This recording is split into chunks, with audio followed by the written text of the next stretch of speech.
Desde el Banco Nación se va a impugnar la propuesta que la empresa Vicentín finalmente realiza. ¿A quiénes? A sus acreedores. Y vamos a explicar por qué esta impugnación se realiza, calificando a la propuesta como abusiva y fraudulenta. Es decir, una propuesta absolutamente inaceptable. El Banco Nación es efectivamente el único acreedor privilegiado. ¿Qué significa ser acreedor privilegiado? Significa que detrás de la deuda hay una garantía. ¿De qué tipo? Privilegiada. O sea, una garantía sobre la que se tiene privilegio. En este caso se está hablando de hipoteca. A sola firma, cuando se saca un crédito a sola firma, bueno, el acreedor no es privilegiado. Bien, ahí ya tenemos una diferencia para entender esta cuestión de acreedores privilegiados, acreedores quirografarios o deuda privilegiada, deuda quirografaria, que en cualquier concurso de la ley de concursos y quiebras se hace una distinción. El Banco Nacional, al ser acreedor privilegiado, tiene una capacidad diferencial de intervención en el proceso. ¿Y qué es lo que paradójicamente ocurre? Bueno, Vicentín lo deja fuera. Vicentín deja fuera el Banco Nación, hace una propuesta para los quirografarios, es decir, los acreedores granarios, es decir, los productores santafesinos que fueron estafados por Vicentín, tienen una propuesta, y también los bancos internacionales. Ahora, vamos a repasar las propuestas. La propuesta que nos hacen al Banco Nación como acreedor privilegiado es pagarnos los 225 millones de dólares, o sea, mucha plata, en 56 años y sin intereses. Es decir, 4 millones de dólares por año. Absolutamente inaceptable para quienes tenemos que defender el patrimonio del banco, porque es el mandato de la Carta Orgánica y porque además es el patrimonio del conjunto de los argentinos. Y por otro lado, la generación de esos 4 millones de dólares anuales es muy dudosa, porque para llegar a eso, para llegar a pagar la deuda privilegiada, Vicentín antes propone pagar la quirografaria. Y ahora voy a explicar cómo la propone pagar para que vean que queda nada de la empresa después de pagar la quirografaria. Entonces, ¿cómo pretenden pagar la privilegiada?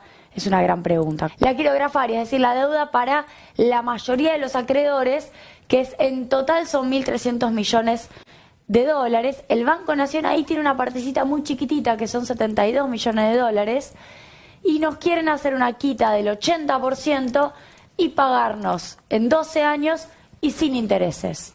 Solamente 15 millones de dólares. Es difícil que Vicentín efectivamente cumpla lo que dice que va a pagar. Así todo, en 12 años y con estas características de la quita. ¿Saben por qué? Porque hay una serie de desembolsos. El desembolso en el año 12, para el total de la deuda de los 1.300 millones de la quirografaria, en realidad piensan pagar 460 millones, les cuento, por eso la quita. En el año 12, Vicentín establece pagar 165 millones de dólares. Sí y solo sí, esa plata no se gasta antes en contingencias. Léase, cambiarias, aduaneras o impositivas.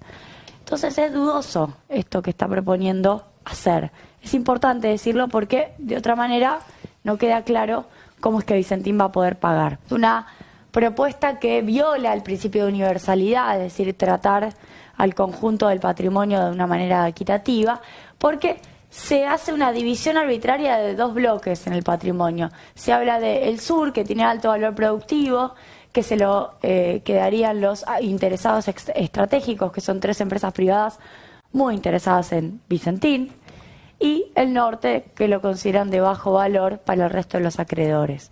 Claro, el sur, lo más jugoso para interesados estratégicos, para los privados, que la propuesta además es peligrosa para la propia continuidad de la empresa. ¿Por qué? Porque la propuesta supone la venta de Renova, el principal activo de Vicentín, que es esta empresa que tiene la principal extrusora que muele granos, y se la quedan algunos, ¿bien? Una vez que se vende Renova, la pregunta que uno hace es, ¿cómo sigue Vicentín? Porque su principal activo lo pierde. Es peligrosa para la continuidad de la empresa la propia propuesta que Vicentín hace para pagar. Es más una liquidación de la empresa. Esto es importante también conocerlo. El Banco Nación denunció en la justicia el préstamo de Vicentín por considerarlo fraudulento.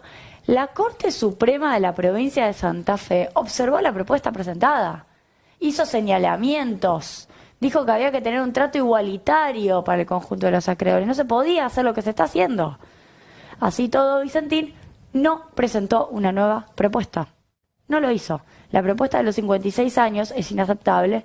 Desde el Banco de Nación esperamos que Vicentín haga una propuesta como corresponde, razonable, seria, que pague la totalidad del capital, que obviamente eso tiene carga financiera desde ya.